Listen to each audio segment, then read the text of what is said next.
Noah Overby. Been here at Stokes for about 4 years, a little over 4 years. Been a paramedic for 15. Coming here was coming back home. This is where I was born and raised. The community that appreciates you. It's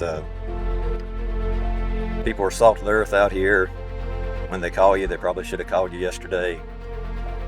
One thing that's a lot different with us is, you're here critical care paramedics, and our ambulance does all those things. It used to be back in the day out in this area, if you had something real serious, the early days of EMS, you threw people in the back and you just drove fast. And diesel's not a treatment.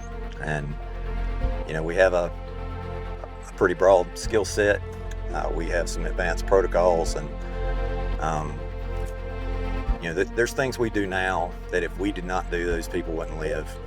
Even the helicopters always thought of being fast, but there's a lot of weather the helicopters don't fly in.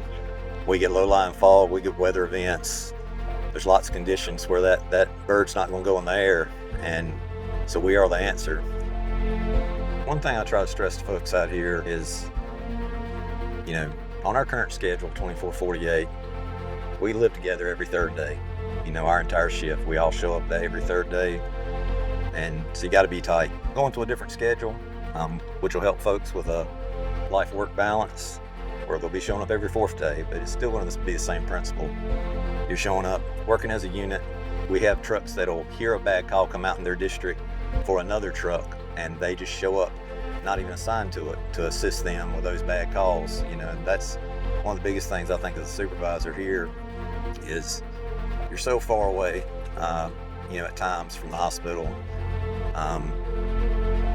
We are the first response and the only response until we get them somewhere else. And, I've had a lot of bad days in my career. I think anybody does this long, you're showing up on people's worst days. No matter what you've run, you're always going to have something surprise you. You're going to have something you've never seen before.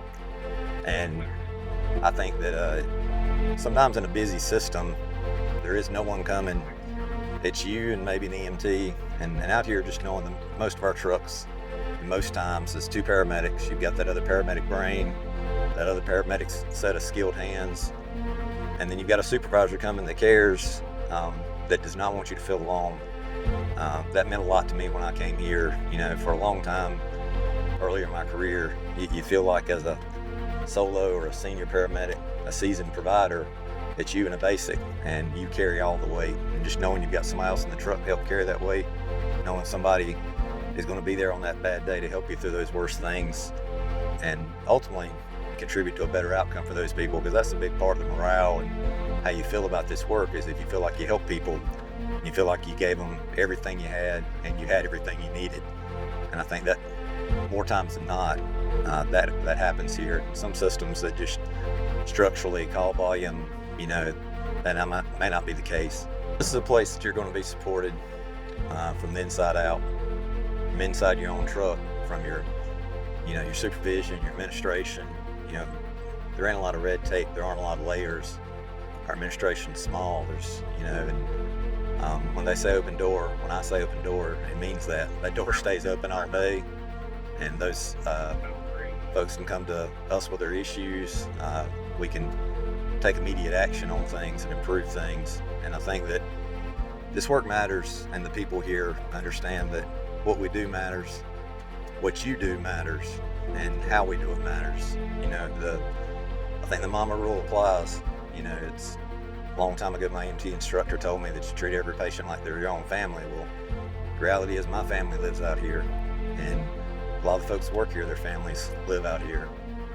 And knowing that, you want the best to show up on their worst day, that's important to the people that are here.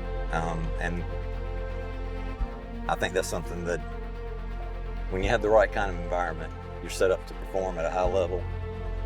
Those high acuity, low frequency events, that's ultimately what we want, is for people to succeed and for the community to have a good outcome when they call us on their worst days.